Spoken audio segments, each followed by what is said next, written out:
Bangladesh versus India.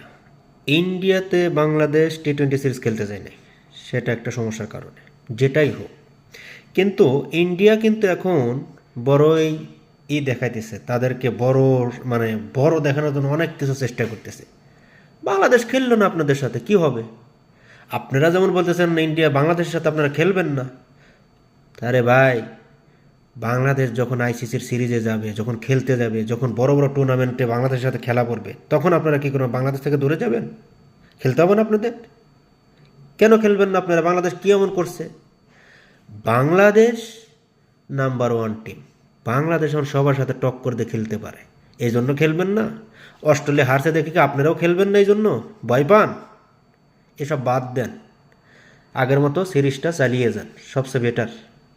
আমরা দর্শক যারা আছি, বাংলাদেশ ভার্সেস ইন্ডিয়ার খেলাটা আমরা দেখতে চাই। ঠিক আছে?